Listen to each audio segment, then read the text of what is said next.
যদি আন্দোলন ব্যর্থ হতো তারা কি নিজেদের আত্মপ্রকাশ করতেন? তারা কি কখনো শিবির হিসাবে নিজেদের পরিচয় দিতেন? ছাত্র শিবিরের যদি সভাপতি, সাধারণ সম্পাদক সহ শীর্ষ নেতৃবৃন্দের আন্দোলন সংগ্রামে সামনে সারির কোনো ভূমিকা যদি থেকে থাকে, আমরা তা দেখতে চাই। এই 14-15 সালের পর থেকে বাংলাদেশের রাজনীতিতে একটা কথা প্রচলিত রয়েছে, এই জামাতে ইসলাম এবং ইসলামী ছাত্র শিবির এই খুনি হাসিনার সাথে আঘাত করে তারা রাজপথে কোনো ভূমিকা পালন করেনি। এই বাংলাদেশে আরেকটি ছাত্র সংগঠন রয়েছে, আমি সরাসরি বলছি, এই ছাত্র শিবির, আমি চ্যালেঞ্জ করে বলছি, ছাত্র শিবিরের যদি সভাপতি, সাধারণ সম্পাদক সহ শীর্ষ নেতৃবৃন্দের আন্দোলন সংগ্রামে সামনে সারির কোনো ভূমিকা যদি থেকে থাকে, আমরা তা দেখতে চাই। তারা সেই জুলাই আগস্ট আন্দোলনে কোথায় আন্দোলন করেছে, আমরা সেটি দেখতে চাই। আজকের দিন পর্যন্ত তারা নেগেটিভ তৈরি করে তারা নাকি বুদ্ধি পরামর্শ দিয়েছে। এই বুদ্ধি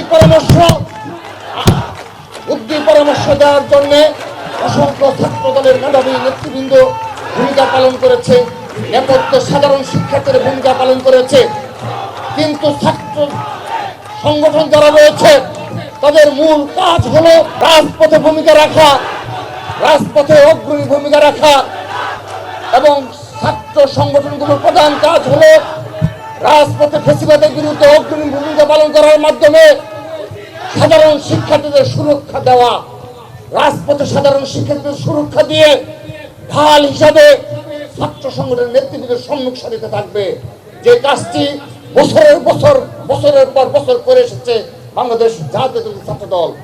কিন্তু এই গুপ্ত সংগঠনের নেতৃবৃন্দ, আমরা কখনো তাদেরকে রাজপথে পাই না। শুধু তাই নয়, একটি কথা প্রচলিত রয়েছে, যখন তাদের শীর্ষ নেতৃবৃন্দের ফাঁসি দেওয়া হলো, যুদ্ধাপরাধের দায়ে ফাঁসি দেওয়া হলো, আমরা তার নিন্দা জানিয়েছি। কিন্তু এই 14-15 সালের পর থেকে বাংলাদেশের রাজনীতিতে একটা কথা প্রচলিত রয়েছে, এই জামাতে ইসলাম এবং ইসলামী ছাত্র শিবির এই খুনি হাসিনার সাথে আঘাত করে তারা রাজপথে কোনো ভূমিকা পালন করেনি। এটি বাংলাদেশে রাজনীতিতে সবাই জানে। যারা ছাত্রলীগের আশ্রয়ে প্রশ্রয়ে থেকে বিগত 15.5 বছর ক্যাম্পাসের হলগুলোতে অবস্থান করেছে, যারা ছাত্রলীগের আশ্রয়ে প্রশ্রয়ে থেকে পদ নিয়ে এবং ছাত্রলীগের শীর্ষ পর্যায়ের সাথে যোগাযোগ করে ছাত্রলীগের রাজনীতিতে সম্পৃক্ত থেকে গোপনীয়ভাবে অপর ছাত্র সংগঠন তারা সদস্য ছিল। যদি এই আন্দোলন ব্যর্থ হতো, আমি ঢাকা বিশ্ববিদ্যালয়ের ছাত্র শিবিরের সভাপতি, সাধারণ সম্পাদক কথা বলছি, তারা কি নিজেদের আত্মপ্রকাশ করতেন? তারা কি কখনো শিবির হিসাবে নিজেদের পরিচয় দিতেন? কিন্তু আমার ছাত্র দল, আমি সেই গর্বিত সংগঠনের সভাপতি, যে ছাত্র দলের লক্ষ লক্ষ নেতা কর্মী পরিচয় দিত, আমি ছাত্র দলের একজন গর্বিত সদস্য।